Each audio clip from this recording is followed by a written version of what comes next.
Hello, hello, and welcome to the Sharper Shift podcast. I am your host, Shiv Reddy. We are in week 2. Week 1 is in the books. We went 4-1 in the Circa Millions contest, which is great.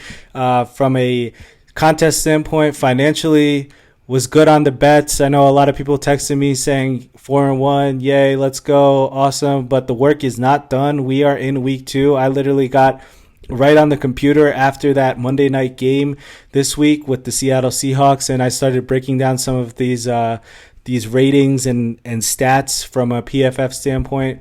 If you guys are into football statistics, PFF is an awesome tool to look at. I think that they give out some of the best ratings, basically snap by snap, play by play. They have it all captured somewhere, so you could see things like average depth of target by a quarterback. You can see routes run by receivers. Routes have how these receivers play against man coverage versus zone. It's awesome. It's just intriguing, and it's like a kid on Christmas looking at that stuff. So I do get a lot of my information and stats from there. I also get a lot of my information from Twitter and beat writers within the NFL.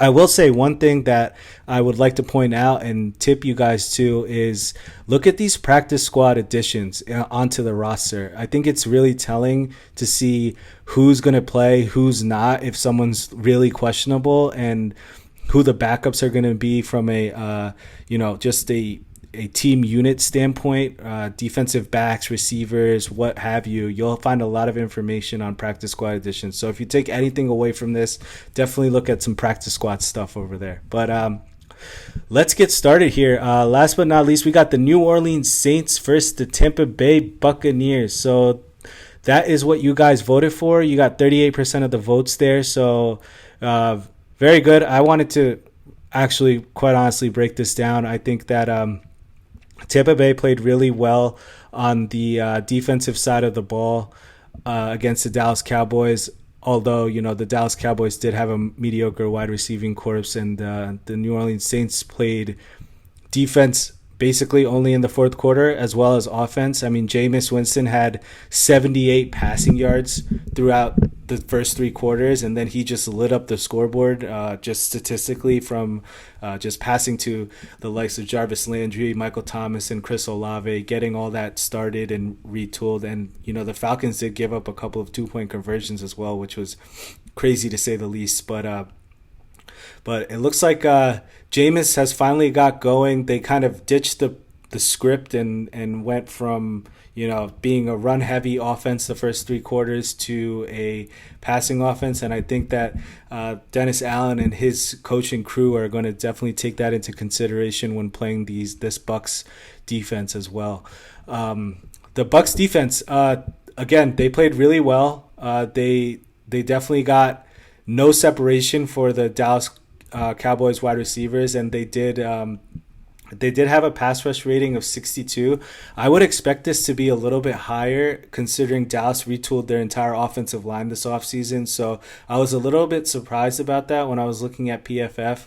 And it was not intriguing to me. And basically, this New Orleans Saints team, other than the left side of the line, they are pretty good. So look for this pass rush to have some struggles. I mean, you lose Ndamukong Suh, you lose some depth in the middle, and obviously you think that Akeem Hicks can get in the backfield there, but it looks like he's still trying to catch his wind and get adjusted to this defensive scheme. So a lot of blitz heavy, and you'll see Jameis hopefully not make that many mistakes, but Jameis against the blitz has been pretty good in recent years, so we'll see how this defense fares against this offense here. Let's go to the offensive side of the ball and these matchups. So the Tampa Bay Buccaneers, they have a lot of receiving injuries. Mike Evans was listed as questionable. He missed practice on Wednesday. I think he did get a limited session in today. Julio Jones did not practice. Chris Godwin is probably going to be out for a couple weeks after he injured his hamstring on Sunday night. And Russell Gage was also in a limited session. So these wide receivers have a lot of ground to make up, especially since Tampa Tom, as you like to call him, has missed an entire week of training camp. So we'll see how this offense fares. Other than that, from a offensive line standpoint, this pass blocking rating for the Tampa Bay Buccaneers was very atrocious. It was 38.1 as pass blockers. You can see that left tackle injury of Donovan Smith really heated them and basically just was a disaster for Tom Brady. He needed to get the ball out as fast as possible, and devise little running plays for Julio Jones, end arounds, things like that, just to the right side of the ball, because that is their strong suit of the offensive line. So you'll probably see a lot of blitz heavy to the left whenever Tampa Bay Bucs play, which is going to be very intriguing from a pressure standpoint, as well as Tom Brady getting the ball out faster, and see who's on the left side of that offense from a receiving standpoint. So a lot to take away from that. 38.1 is definitely not good. I mean, the average is 60 from a pass blocking rating standpoint. So, I mean, they were just really below average.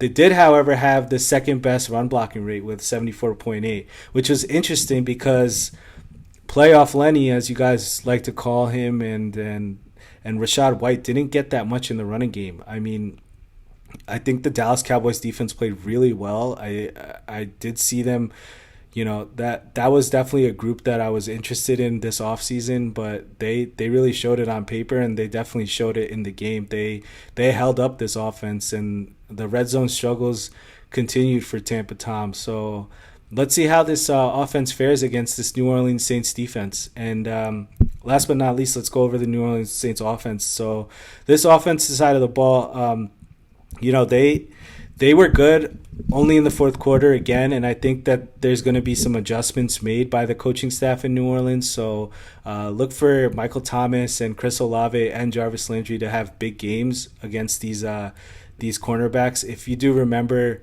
in training camp, there was some secondary battles being had with the Tampa Bay secondary, and who was going to start and all that stuff. So look for this team, to make a standout performance. And last but not least, I do want to share this quite a bit of info for you guys that are watching. So home dogs after road win cover the spread at 62% clip since 2017 season. And guess what? New Orleans is 2.5-point dog. So I am going to go with New Orleans. I do not know if I'm going to pick this. Obviously, I'll tweet out my picks a little bit later on Friday, but I would lean towards New Orleans plus 2.5. And last but not least, let's get it started. So banger best bet. I'm going to go with the Carolina Panthers. I think the New York Giants linebacker course did not play well at all. They did get a little bit of pass rush help, even though pass rushers were out. So I think the Carolina Panthers look at that in tape, look at that in film, and see that they can take advantage of these linebackers, and who better to do it than Christian McCaffrey. So banger best bet, I'm going to go with the Carolina Panthers plus 2. Good luck, guys.